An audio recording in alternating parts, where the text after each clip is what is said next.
বাংলা রঙ্গমঞ্চের প্রথম যুগের অভিনেতাদের মধ্যে অন্যতম হলেন গিরিশচন্দ্র ঘোষের সুপুত্র দানিবাবু ওরফে সুরেন্দ্রনাথ ঘোষ।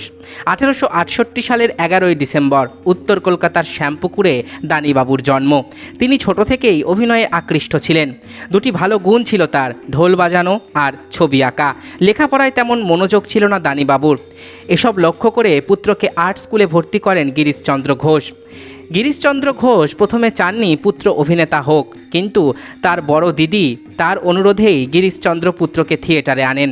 1890-এর 26শে জুলাই স্টার থিয়েটারের চণ্ড নাটকে রঘুদেবের ভূমিকায় অবতীর্ণ হন সুরেন্দ্রনাথ ঘোষ ওরফে দানিবাবু।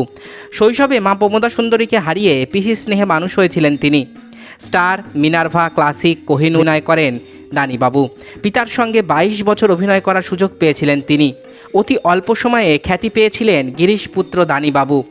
তার উল্লেখযোগ্য অভিনীত নাটকগুলি হল ম্যাকবেথ, জনা, স্বপ্নের ফুল, কর্মতিবাই, কালাপাহাড়, সরলা, সীতারাম, রঞ্জাবতী, চন্দ্রগুপ্ত, দেবলা দেবী, সিরাজদৌল্লা, প্রফুল্ল, শাহজাহান, বঙ্গে বর্গী, পথের শেষে, ভাস্কর পণ্ডিত, বিষবৃক্ষ, কারাগার, পোষ্যপুত্র, বলিদান ইত্যাদি।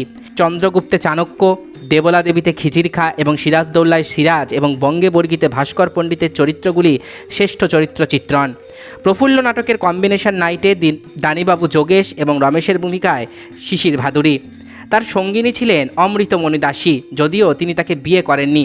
2 সন্তানের জনক ছিলেন দানিবাবু, পুত্র পূর্ণচন্দ্র ঘোষ এবং কন্যা লবঙ্গলতা। তার শেষ অভিনয় পোষ্যপুত্র নাটকে। বাগবাজারের বাড়িতে 1932-এর 28শে নভেম্বর 64 বছর বয়সে দেহ রাখেন গিরিশপুত্র দানিবাবু। তার মৃত্যুর পর নাচঘর পত্রিকা লেখে 1340 বঙ্গাব্দের 2রা চৈত্র। সুরেন্দ্রনাথ ঘোষের কথা মনে করলেই গর্ডন ক্রেগের কথা আমাদের মনে পড়ে। অভিনেতা বলতে আমরা যা বুঝি তিনি তার চেয়েও বড় ছিলেন। তিনি ছিলেন কলাবিদ ও স্রষ্টা। তার মতো শিল্পী পৃথিবীর যে কোনো জাতির গর্বের নিধি। বঙ্গদেশে তার নাম চিরস্মরণীয় থাকবে।